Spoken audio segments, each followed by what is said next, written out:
it's not the most logical thing in the world, you know, for people to be getting killed because of their skin color. The Raptors weigh in on yet another police shooting of a black man and say boycotting games isn't off the table. The lawyer for Jacob Blake's family is confirming that the 29-year-old man is paralyzed from the waist down. Blake is the black man shot multiple times in the back by police in Kenosha, Wisconsin on Sunday. The shooting has spurred anger and protests across the U.S. Freelance reporter Nick Harper has more. Unacceptable. Just as swiftly as the first investigation that's going on. That is the first step. Residents of Kenosha, Wisconsin, demanding action from their city's mayor as he tries to calm the unrest that's been sparked by the police shooting of Jacob Blake. Video footage shows officers shooting the 29-year-old in the back several times as he opened the door to his car on Sunday. The shooting sparked 2 nights of unrest that turned violent in places, with cars and buildings being set on fire. Blake's father says doctors don't know if the paralysis will be permanent. LaQuisha Booker, who told reporters that she was Jacob Blake's fiancée, said that their children were in the back of the car screaming as their father was shot. My kids is in the car, and we just shooting them with the kids in the back screaming. That don't make no sense that you treat somebody like that, who unarmed, not giving you no problem. He ain't throw no punch or nothing. I asked him, Jacob, did you shoot yourself in the back? He looked at me and he said, no. I said, then why are you sorry? He says, because I don't want a burden on anybody. I want to be with my children, and I don't think I'm going to walk again, Mom. The officers involved have been placed on administrative leave, and Wisconsin's Justice Department is investigating. Nick Harper, CBC News, Washington. Inside the NBA bubble, the shooting of Blake was on the minds of many players today. Norm Powell and Fred VanVleet say the Raptors had a meeting this morning to talk about what they could do as a team, including potential boycotts of games. We had a meeting this morning. A number of things are being discussed, so I'll keep that, between our teams. It's starting to feel like everything we're doing is just going through the motions and nothing's really changing. And here we are again with another, unfortunate incident. So my thoughts today are with that man and his family and trying to just wrap my mind around what they're going through today. What are we willing to give up? Do we actually give a about what's going on? Or is it just cool to wear, Black Lives Matter on the backdrop or wear a t-shirt? Like, what does that really mean? Is it really doing anything? Until we put some pressure and force that stuff needs to be changed and start truly demanding for these laws and police reforms to take effect now, ain't nothing gonna change. I'm gonna sit up here and continue to waste my breath and talk to you guys about what I'm doing and trying to help make change, but it's on all of us to actually stand up and demand things. The Raptors are set to begin their second-round playoff series against the Boston Celtics on Thursday. Running ads is the right thing to do. We're going to continue running ads. Sometimes you just can't win. He's going to spend public money to try to advertise, promote with propaganda his back-to-school plan. So all 3 levels of government. The Ford government says new ads highlighting their back-to-school strategy are keeping parents informed. The opposition says they are a waste of money. The ads highlight the increased safety measures students returning to class will face, such as having to wear masks. But the leader of the NDP is calling them propaganda, saying the money should have been spent on smaller class sizes. Alicia Sun joins us live now from Eglinton and Royal York. And Ali, we learned today that's where the Ford government is going to build a new school, but that announcement ended up being overshadowed. That's right, Dwight. So today started off as an announcement for this new Catholic elementary school that will replace this old one here in Etobicoke. But as soon as the Premier opened it up for questions, it took a turn. Today's announcements show our government is listening to Etobicoke families. Etobicoke Center is getting a new Catholic school With modern classrooms to accommodate 600 students and 5 childcare rooms. On the attendance list for today's announcement, MPP Christine Hogarth, Education Minister Stephen Lecce, and Premier Doug Ford, taking questions from reporters who asked about anything but the new Buttonwood School. Like, what about the bus drivers concerned about going back to work? But we're all over that, and thank you for that question. We have provided guidance to school boards to ensure the full suite of PPE, not just masks, including face shields, are provided to our drivers. And then what about these ads promoting Ontario's Back to School plan? A campaign that will include radio spots, print and social ads, something the opposition called shameful. He's going to spend public money to try to advertise, promote with propaganda his back to school plan instead of using that money to actually put a safe plan in place. The Premier couldn't say how much the ads cost taxpayers, but says that figure will be made public. The Auditor General approved the ads. I fact-checked that, and yes, the AG's office approved the ads. Running ads is the right thing to do. We're going to continue running ads. I think it's so important that we communicate with the people. In that same vein, this commitment. I want to get on the phone, a call with all the school board chairs, their deputy chairs, the directors of education, and we're going to lay out very, very clear, and we're going to answer any questions until there's no confusion. We know at least of one person who will be waiting by the phone, and that's TDSB Chair Alexander Brown. He actually penned an open letter to Minister of Education Stephen Lecce today, saying that while it's appreciated that the province is funding all of the school boards in Ontario to help them come up with these back-to-school plans, there's still funding gaps that remain with his school board, the TDSB, which is the largest in the province. He says they need money for everything from water bottle filling stations, hand-free faucets in the washrooms, to hire more teachers and staff, as well as keeping up after-school and nutrition programs. He actually ended off that open letter saying that he's looking forward to continuing the conversation going from here. And a gentle reminder, it's almost September. Dwight. Yes, it is. Thank you, Ali.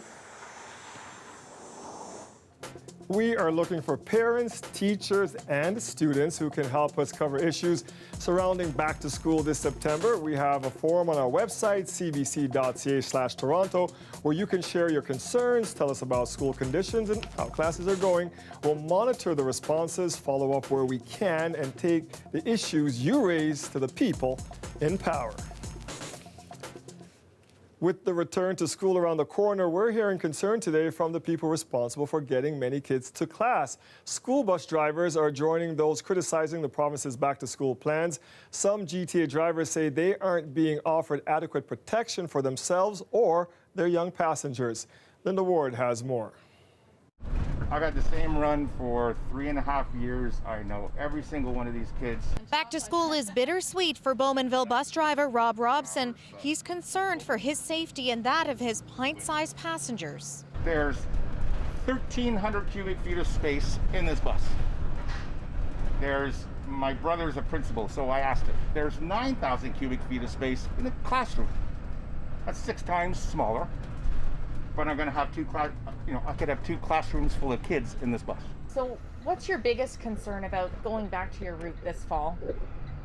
The uncertainty of not knowing how many kids are going to be on my bus and exactly what PPE I'm going to be provided with. And how is the bus going to get cleaned? Ontario's largest school bus union spoke out today about what they call a lack of clarity around those issues. The plans from board to board are differing, which is causing confusion. Some of our operators and our drivers service more than one school board, so we need consistency. They say there's no requirement from the province that students wear masks and no viable plan for physical distancing. One of our drivers have already received her manifest for September, and there's going to be 74 kids on her bus. 74 kids shoulder to shoulder. And they don't know who will be responsible for the extra cleaning. We are not properly trained as to properly sanitize this bus. I want you to look at the bus. Look at how many windows it have. We have drivers who are elderly, who have arthritis. They cannot bend. Bus drivers say with the first day of school fast approaching, they just want the province to work with them to steer them in the right direction, but say so far there's been no one at the wheel. The province says it's important that those discussions happen on a local level with each board. We have provided guidance to school boards to ensure the full suite of PPE, not just masks, including face shields, are provided to our drivers, that there is a mandate like there is in schools for masking for students that go on it. There's assigned seating, which is really critical for contact management and tracing. Obviously, we're doing everything possible, providing very clear guidance. Minister Lecce points out the government invested $40 million to put towards cleaning supplies, extra labor and PPE for drivers. But the union warns there's no oversight on how this money will actually be used, and that without proper direction from the province, they fear many bus drivers will just call it quits. Linda Ward, CBC News, Toronto. The most common way of testing for COVID-19 right now is using a nasal swab. It can be uncomfortable for adults and even more challenging for children. That's why public health officials are calling for the use of saliva tests when students return to the classroom. But as Lauren Pelly explains, there is a major hurdle to clear before that happens. This is how you get tested for the new coronavirus in Canada. A swab right up your nose. Imagine giving a nasal swab to a 4-year-old or a 6-year-old. Toronto health officials want saliva tests in schools instead. It's less intrusive, it's a little easier, and given that we need to be so proactive with testing in congregate school settings, it could be a really important and helpful way for us to prevent the spread of COVID-19. Certainly we are hearing more and more about this methodology of testing in other jurisdictions. 5 saliva tests have been approved in the U.S., and some are already being used by several colleges and major sports leagues, with results returned from labs in around 24 hours. These are not a game changer, but they're extremely helpful. They lower the barriers to diagnostic testing. Here, there's a hitch. No saliva tests have been approved yet by Health Canada. School is just around the corner, and I feel like we're just lagging behind. We're further behind than we should be on this. That University of Toronto researcher is adapting a saliva test from south of the border, and he's aiming to get approval to use it in local schools. Teams across the country are working on homegrown test kits as well. It just seems like we're always playing catch up. I think, as a research scientist, as a clinician trying to work in this area, I can tell you that probably 3/4 of my time is spent dealing with bureaucracy. Other experts are urging caution, saying widespread saliva testing in schools could overwhelm lab capacity. You may run into issues with slowdowns and delayed turnaround times. So far, Health Canada says it's only received 1 application for a saliva test kit. They also told us any applications will be processed as quickly as possible while still ensuring patients' safety. Now, that may not be enough for advocates in Toronto who do want to see saliva testing in schools as quickly as possible, saying it would be as easy as collecting a little bit of spit. Lauren Pelly, CBC News, Toronto. Toronto police have released new video today of a dramatic home invasion that led to a shooting. At least 4 armed suspects attended a residential address in the area, and they forced entry into the residence demanding cash. Once inside, they opened fire on 2 victims who were both shot multiple times. Police say 3 men and a woman were caught on security camera entering a building at Dawes Road and Halsey Avenue on July 26. The 2 victims remain in hospital with what are being called life-altering injuries. Investigators say one of the victims had previously been targeted in a shooting in May. It is believed that the victim from both the shooting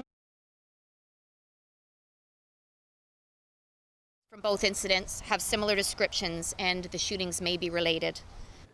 The suspects in this incident fled in a white Dodge Ram pickup. Police are asking anyone with information to come forward. And Toronto police officers are now using body-worn cameras on duty. The use of the technology was approved last week by the Toronto Police Services Board. Here's a look at how they'll be used. Officers are trained to wear the body-worn camera in plain view. When the officer starts recording, The camera will emit an audible tone, will also have a red flashing LED in the front. Toronto Police posted this photo on social media last night. It shows the first 2 officers to use body-worn cameras while on patrol in Rexdale. The cameras are to be used when police officers interact with the public. More than 2,000 cameras will be deployed by fall. The technology comes at a cost of $34 million over 5 years. And talk about good timing. Check out this drone video showing the moment a section of the Scarborough Bluffs collapsed. You can see the collapse on the top left of your screen there. It happened Sunday afternoon near the lookout point at the Bluffs. Luckily, no one was injured. We spoke to the drone operator who was lucky enough to capture the moment on camera, and he's just 11 years old. When we were taking the videos, I didn't actually see it was collapsing, but the next day when my dad heard of the news, and then he reviewed the videos and found that we had captured it. And then I was just really excited. Jonathan Yee and his family just started shooting video with their new drone. Let's call this one beginner's luck. Incredible footage. That was just incredible. He's just out practicing with a new drone and the Bluffs collapse. Yeah. And you know what amazes me too, Dwight, is how kids catch on to this stuff so quickly. Like my little 4-year-old has a drone and he can operate this thing better than me. Not one of those sophisticated ones, but honestly, he's going to give me a haircut with this thing. You have a pilot's license, by the way. Just saying there, buddy. Maybe it's in the blood. I don't know. Yes, it's in the blood, of course. Exactly. Anyway, really cool. And to be honest with you, they're picking it up really quickly as well. 25 degrees is where we're sitting right now in the city of Toronto with the Humidex feels like 28. Earlier today up to 28 degrees, the actual temperature itself.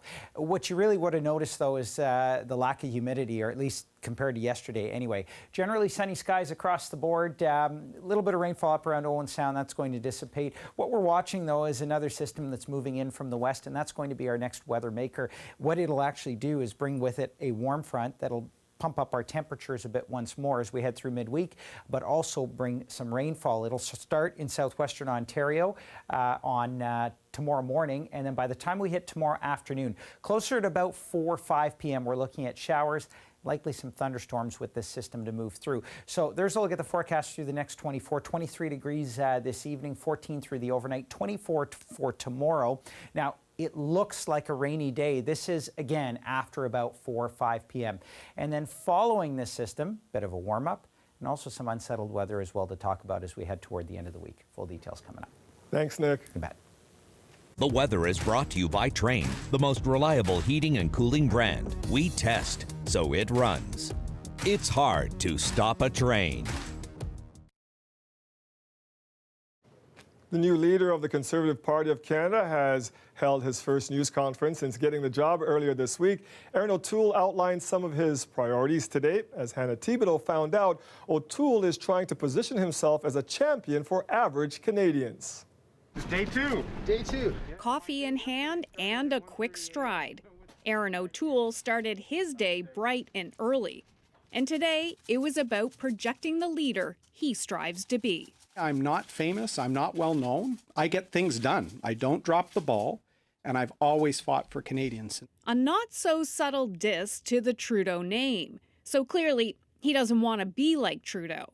But what about former Conservative leader Andrew Scheer? I have a lot of respect for Andrew, and I thanked him for his service. He's an important member of the team. But O'Toole is no Scheer, who was dogged about his social conservative positions on abortion and same-sex marriage in the last election, issues that became fatal to his leadership.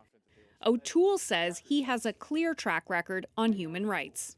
I won the leadership of the Conservative Party as a pro-choice Conservative MP, one that won with a strong mandate. That's how I'm going to lead as the leader of the opposition. O'Toole also wants to make sure he's a uniter, and he plans to reach out to leadership opponents, Leslyn Lewis and Peter MacKay. And he wants to collaborate with the provinces, and has already spoken with the premiers of Alberta, Ontario, and Saskatchewan. But he also says he could work with the Liberal government, and is not yet ready to say if he'll try to trigger an election this fall. I will always put the interests of Canadians first, and will collaborate when I can. So if Mr. Trudeau thinks he can play some games with a new leader and force an election, we will be ready. It was very clear that he wanted to cut the rug from under his opponents and start defining who he is and what his party will stand for before his opponents do it for him. And over the next weeks and months, O'Toole will continue to define what type of leader he is as he develops his policies on pandemic recovery, the economy, and climate change, and also who he appoints as his shadow critics. Hannah Thibodeau, CBC News, Ottawa. Quebec will not ask citizens to use the COVID Alert app that's being backed by the federal government. The app is right now only running here in Ontario. It launched on July 31st. It is designed to warn users if they've spent at least 15 minutes within 2 meters of another user who later tested positive for the coronavirus. Privacy advocates have given the app positive reviews for not tracking where the user is. However, myths persist about the data it collects and doesn't collect. Ontario Premier Doug Ford says he disagrees with the decision. Yeah, I'm going to, like I always say, I think the world of Premier Legault, and I'm going to have him actually over for dinner, and I think it's in a week or so, in 2 weeks, can't quite remember, but I'm going to ask him what his method behind the madness is, per se. And we need to download this. But he might have a good answer. So I can't speak for Premier Legault, but I will ask him. And I know over 2 million people have downloaded it. I think that's pretty good, because when you look at apps in other regions, they don't get a real uptick from a lot of people. But when they told me it's over 2 million people and growing, I thought, boy, that's pretty good. The app only uses Bluetooth to keep track of which other phones you have been around for an extended period of time. This decision to not ask their citizens to use the app comes after Quebec launched online public consultations last month, asking whether people would support it. Health officials in Ontario are considering allowing bigger social bubbles or even multiple bubbles. Lorena Redekop has more on the possible change and the increased risk it may carry. This family has spent months keeping their close contacts down. Even for my birthday party, we had to make a double party. So first, my dad's side would come, and then after my mom's side would come. And did they stay distant? Yes, they did. But soon, school will start, so those interactions could grow. In my class, we have about 20. Okay. In my class, there's 18. Right now, you're allowed to be in a social bubble with 9 other people.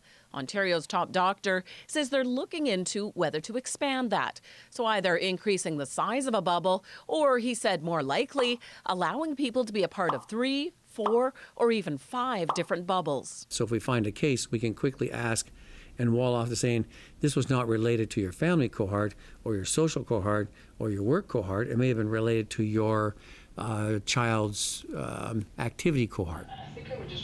This psychology professor isn't a fan of any social bubbles right now, since they carry an assumption of safety. For the next 2 weeks, we should forget about bubbles altogether and treat family like they are potentially dangerous, because they will be. Once kids start going back to school and everybody's going to work, it's almost like all our bubbles are little kindling, all set up and ready, and all they need is that spark to come in. The moment you say, well, I've got this group of 10 that I hang out with, but they also have their own group of 10, and it's not inclusive anymore, you create an open circuit. And so how do I know, like my friends may be being careful, but how do I know if my friends' friends are being careful? She recommends people stick to frequent hand washing, wearing masks, and distancing, and only have close contact with a small group of friends, who are also keeping it exclusive. Lorena Redekop, CBC News, Toronto. When we return, the horrifying story behind a deadly bear attack. A mother of 2 is killed while she's on the phone with her father. That story after the break.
A black bear has killed a 44-year-old woman in northern Saskatchewan. She was on a satellite phone talking to her dad when she was attacked without warning. Dan Zakareski spoke with the woman's father. Stephanie Blais probably never even heard the bear that killed her. Her dad says they were talking by satellite phone about a malfunctioning water pump. There was a noise and then silence. And then I heard a kind of a noise like this, a bit of a gurgle. And I waited on the line for 2 minutes, and I called her name and I said hello, and there was no answer. So I was talking to her on the phone when the bear attacked her. 7 minutes later, Stephanie's husband Curtis called back. He said that he'd been in the cabin 30 meters away when the bear attacked. He sprayed the bear with pepper spray. The bear got more angry. Then he went to the house, got a gun, shot the bear. The bear got even more angry. We shot the bear again, and the bear went down. So by that time, Stephanie had no pulse. She gave her mouth to mouth, but she was injured beyond the point of recovery. Stephanie Blais co-owned the fly-in cabin with her dad. It's on Mackay Lake, just north of Buffalo Narrows. As with much of the north, bears are common in the area. The cabin held a special place for her. It's where she spent her honeymoon. Hubert Esquirol says the only comfort at this point is that it could have been worse. Stephanie's son Eli and daughter Uma had been outside with her moments before the attack. Bear attacks are unusual in Saskatchewan. This is the first death since 1983.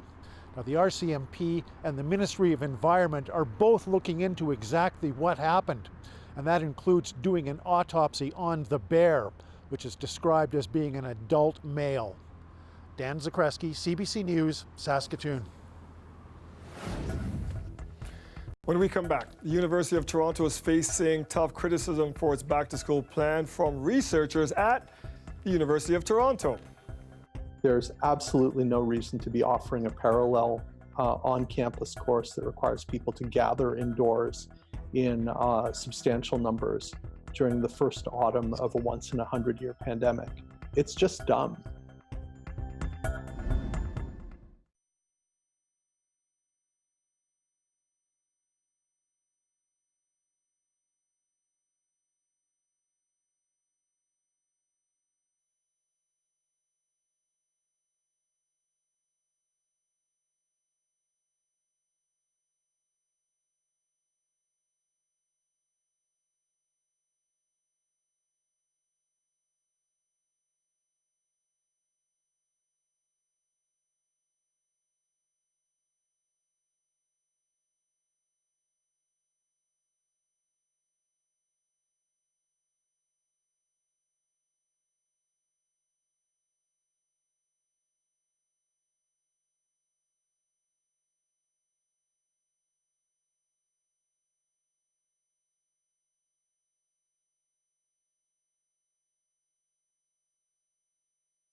The battle between some University of Toronto staff and the administration continues just weeks away from the beginning of the school year. Several unions and health experts have expressed concern with the university's COVID-19 reopening plan, saying it doesn't keep students and staff safe. And as Angelina King tells us, they don't feel like they are being heard. We're basically trying to save the University of Toronto from itself. One of the U of T's own professors is giving the school a failing grade when it comes to its reopening plan, mainly because it's allowing some in-person classes to go on when students can get the same credit by doing the course online. There's absolutely no reason to be offering a parallel on-campus course that requires people to gather indoors in substantial numbers during the first autumn of a once-in-a-100-year pandemic. It's just dumb. He and other experts have been raising concerns with the school, saying in-person classes could lead to outbreaks on campus that would likely reach the larger community. But he says they aren't being listened to. It's perverse to me that we can do excellent science on campus, but administration doesn't want to hear from us. During the fall semester, about 90% of undergraduate courses will have an online option, and the school says close to 90% of students have enrolled in online courses. It estimates about 3,200 students will be on the 3 campuses on any given day for class, which is between 2 and 5% of the student body. In a statement, the school says, in part, we are following public health guidelines which are informed by a variety of experts from many universities and institutions, including U of T.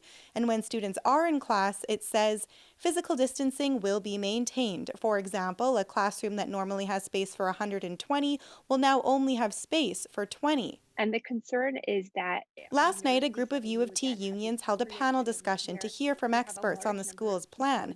Union leaders say ultimately it leaves the community open to too much risk and wants more consultation with the school. If you think you're a great university, listen to the people who represent the people who make the university great. In early July, the school updated its mask policy, mandating they be worn in indoor common spaces, including classrooms. Angelina King, CBC News, Toronto. And a study conducted in Germany has found most people infected with COVID-19 are not asymptomatic, but actually show at least one symptom. Fieber über 38 Grad, Lungenentzündung, Schnupfen. The list of symptoms include fever, lung congestion, sniffles, and coughing, as well as shortness of breath. Of more than 2,100 adults taking part, nearly 86% reported a minimum of one such symptom. Now, the experts concluded testing for the virus on the basis of symptoms makes sense. Most cases in Germany are among those between 15 and 60 years old. Medical researchers in Hong Kong say they have confirmed the world's first case of a person infected with COVID-19 twice. It's stoking fears that even with a vaccine, this particular strain of coronavirus may never disappear completely. A man in Hong Kong has become the first laboratory-confirmed case of COVID-19 reinfection. He initially spent 14 days in hospital in March recovering from the virus. He caught a slightly different strain while traveling in Spain earlier this month, but showed no symptoms. In U.S. politics, day 2 of the Republican National Convention will feature more members of Donald Trump's family. First Lady Melania Trump will speak tonight, as well as his children Eric and Tiffany. It follows a first day of fiery attack speeches against the Democrats. CBC's Megan Fitzpatrick has more on that. President Donald Trump said his party's convention would offer an uplifting vision to Americans, but on night 1, those watching heard a whole lot of fear and loathing. A range of speakers warned voters of dire and dangerous consequences if Joe Biden and the, quote, radical left are elected.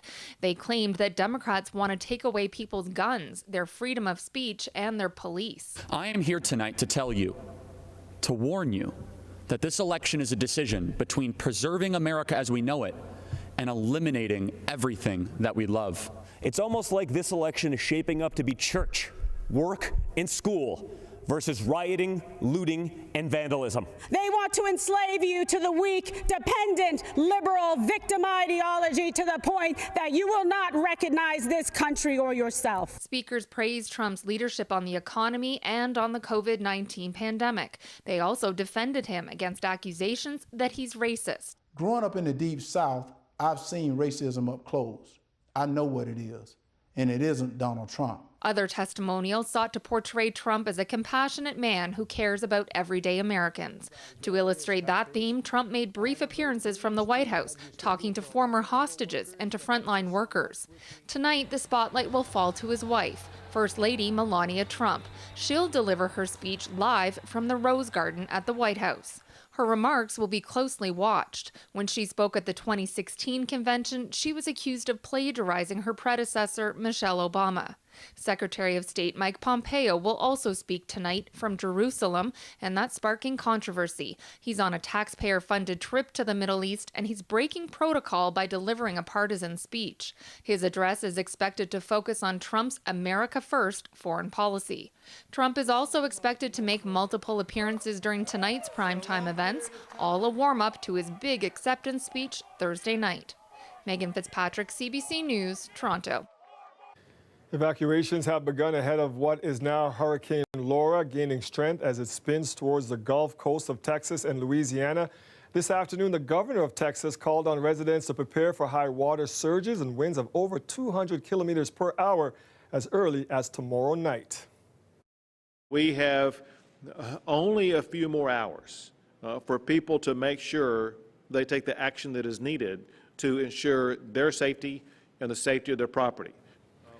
In the eerie calm before landfall, residents who have not been ordered to leave are preparing for damage. Louisiana's governor says Laura could end up rivaling the ferocity of the most intense Atlantic hurricane ever, Katrina, that struck in 2005, claiming 120 lives. Tropical storm Marco preceded Laura yesterday, weakening before landfall in Louisiana.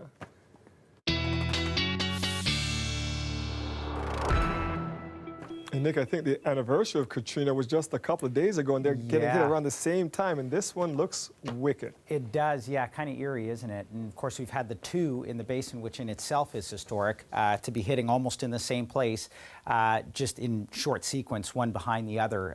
So we'll have to watch this one closely. Of course, a lot of it depends on exactly where it hits, but we'll keep an eye on it. For us here in the GTA, what we're looking at really is a cooler overnight low, some thunderstorms tomorrow, and then a little bit of a warm-up. So a bit of a mixed bag in our forecast as we head through the next few days, and we'll get to that coming up in the long-range forecast. For now, we're sitting at 25 degrees right now. Earlier today, up to 28 degrees. What you might have noticed was the humidity was quite a bit lower than what it was yesterday. Yesterday, the humidex touching about 38. Today, only about 30. That will change as well coming up in the long range, and it's all because of a warm front. So we're still sitting under generally clear skies right now. Up north around Owen Sound, we're seeing a few showers. Those will dissipate, though, very quickly. But what we're watching, as I mentioned earlier, is a warm front that's going to sweep through. And as it does, it's going to bring with it some thunderstorm activity, or at least some shower activity, into tomorrow afternoon. It starts out tomorrow morning in southwestern Ontario, and then as we push forward through the afternoon, it moves through the London area, and likely closer at about 4 p.m. is when we're going to see it moving across the Golden Horseshoe. Now, there is one model that's actually pushing this a little bit quicker, but for the most part, I think it's going to be sort of a later afternoon event. So mix of sun and cloud through the morning, turning to showers and likely thunderstorms along this system as we head through tomorrow afternoon. Then the band kind of sweeps rainfall across the region. So some areas may actually see a fair deal of rainfall, and I'm going to show you the accumulations here in just a sec. And behind it, we've got warmer weather and a few lingering showers. Now, with this particular model, it looks like areas to the north of the GTA could actually see a fair deal of rainfall with that. I wouldn't put too much stock in those exact numbers, but it looks like the heaviest amount of rain will likely fall up there. Probably around the Newmarket area and closer up toward Barrie as well. Overnight tonight, temperatures a little cooler than seasonal, down around 13, 14 degrees, depending on where you are. Tomorrow, we start out with a mix of sun and cloud. We've got showers that are moving in. The model's generally predicting rain showers starting in around the 4 p.m. hour, although, like I said, one of them kind of pushing it a little bit sooner. 24 degrees for a high tomorrow. Not a whole lot to speak of in terms of humidity, but the humidity returns again as we head through Thursday, and that again in behind the front. So we could see some lingering showers through the morning. Humidex values close to about the mid-30s. And then Friday, we start out again with a mix of sun and cloud, and then we've got more in the way of rain showers carrying us through Friday, through Saturday, and that could be as much as about 15 millimeters of rain. If you've got weekend plans, it looks like Sunday is probably the best of the days. Dwight. I will remember that. Thank you, Nick. You bet. Toronto FC is on the lookout for some young talent, and there's an app for that. Coming up after the break, how you can use your phone to help scout the next generation of soccer stars.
Tell me if you've heard this one before. After another disappointing season, the Leafs have started to retool their roster. They traded winger Kasperi Kapanen to Pittsburgh in a 6-player deal. This trade is a bit of a homecoming for Kapanen. Toronto actually acquired him from Pittsburgh for Phil Kessel back in 2015. Now, the Leafs are getting the Penguins' first-round draft pick, prospect Philippe Hallander, and a couple of depth players. A big part of this trade is the $3 million it frees up for the Leafs. That's important because next season's salary cap will not be going up due to the pandemic. Could your kid be the next soccer superstar? Toronto FC is on the lookout for young talent, and now there's an app for that. Hamza Tarani is the Chief Technology and Digital Officer at Maple Leaf Sports and Entertainment. He joins us now. Hamza, tell us about this new app, TFC WideNet.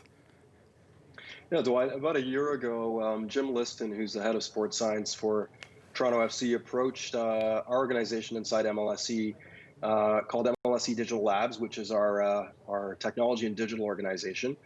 And he had an idea about how we could scout talent across the country using digital tools. And we took that idea, and in collaboration with TFC front office, we found a way to really build an app that democratizes access for us to find out if you're a skill that we'd like to potentially get into the TFC Academy system on your way potentially to a pro player. So we built out that app over the last year, and it's been a great collaboration. So tell us how it works. I've got the app, I've got the speed. How do I show you my stuff? Well, what you do is you download the TFC WideNet app from the App Store. It does two tests that our sports science organization, Jim Liston from TFC, would say, will measure physical potential and to find kids that are either fast or fit or both. And those are the 20-meter sprint and the 200-meter shuttle. And what you do is you download the app, you register. We actually have you run those two tests using augmented reality on your phone, and you're able to drop markers on a field or surface of your choice and actually run those tests. Then what happens is once you run those tests, the results get uploaded back up to the app. There's a leaderboard so you can see where you stand.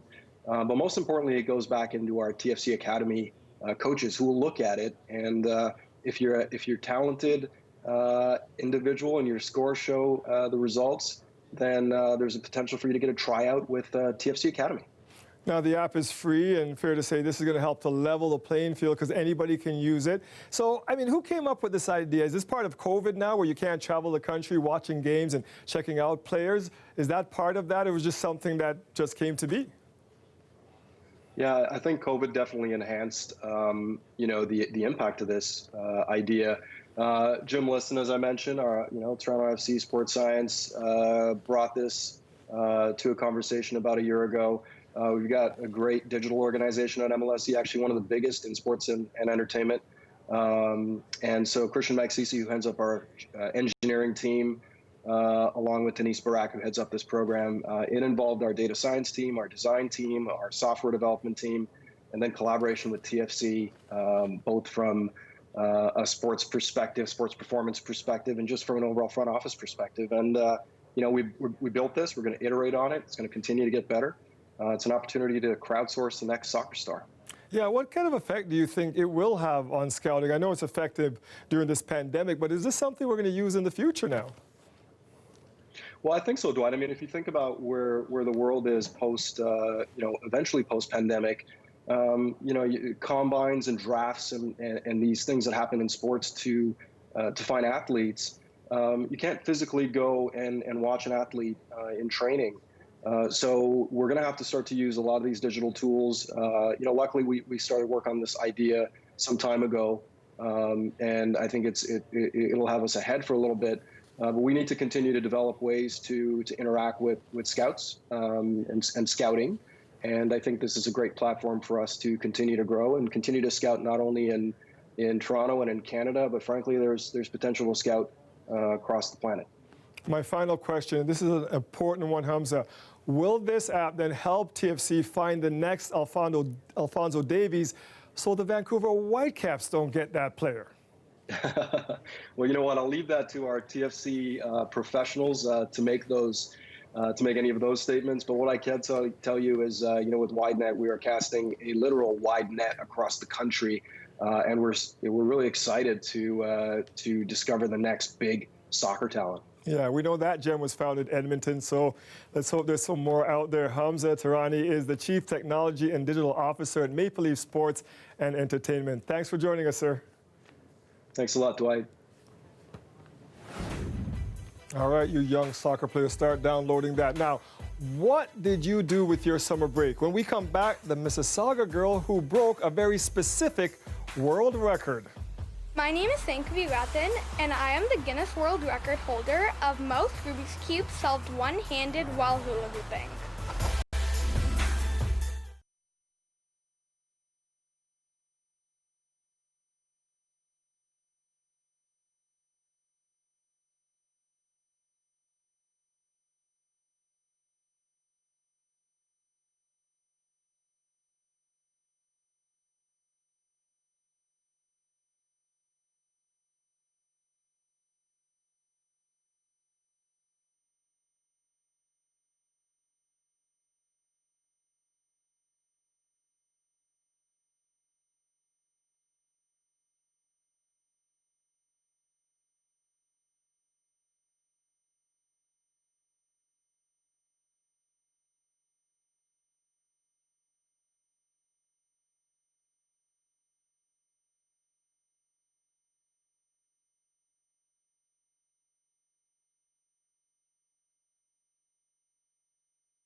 Okay, so doing the hula hoop can be a challenge, maybe not for you, but for some of us. Solving a Rubik's Cube can be a bigger one. But what about doing both at the same time?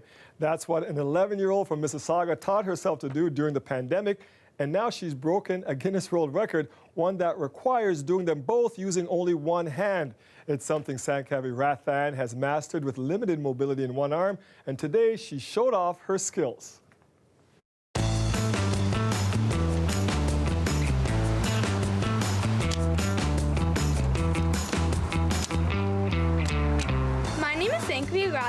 I am 11 years old from Mississauga, Ontario. I currently hold the Guinness World Record for most Rubik's Cube solved one-handed while hula hooping. All right, 30 cubes within 1 hour. I knew how to hula hoop at a very young age, but I only started learning the Rubik's Cube early this year. I decided to combine Rubik's Cube solving and hula hooping just for fun. But once I got good at it, my parents suggested we should apply for a Guinness World Record. It definitely took a lot of practicing, and it was a bit challenging at first, but as I got more practice, I got more better at it. And on August 1st, I attempted it, and I broke the Guinness World Record. I was just so happy. She won't sit alone. She just fireball. Like she's always want to do something, reading or doing something. She won't waste time. She had a birth injury on her right arm, and she has undergone 2 surgeries when she was little. So due to her less mobility on the right arm, she won't achieve something with the other arm. So she started practicing with her left arm. One thing is dropping the hoop. You might get too distracted by the Rubik's Cube and then you accidentally drop the hoop. That was one challenge for me. Another challenge is dropping the cube because in the real attempt, if you drop the cube, the attempt is deemed over. So I had to make sure I got a firm grip on the Rubik's Cube, so that was definitely a challenge. I would like to achieve more records in the future. I do have other cubes such as 4x4, 5x5, Pyraminx, Megaminx. I am working on some records with those. Dude, not even with 2 hands, eh? That was my generation, man. No. Yeah. You know what I realized, We're not worthy, young lady. With all of these stories that we do, they keep putting us to shame. The kids are putting us to shame.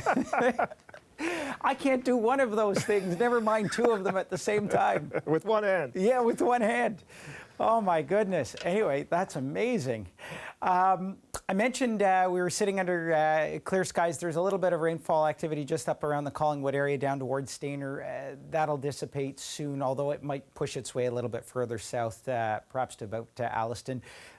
That's it. Otherwise, it stays as generally sunny skies. Now, we are watching some rainfall, as I said earlier, headed toward us. It's along a warm front, and as that makes its way through, it'll start in southwestern Ontario and then make its way into the GTA. Latest model forecast showing it to be sort of a mid to late afternoon event, and then it lasts throughout the evening and into Thursday morning as well, with showers generally persisting here. Now, for the most part, we could see about 10 millimeters of rain, although with thunderstorms, as I always say, locally heavier amounts, especially to the north of the GTA. There's a look at the next 24 hours. Once again, up to 24 degrees tomorrow. We're going to start to see the humidity increasing in the long-range forecast.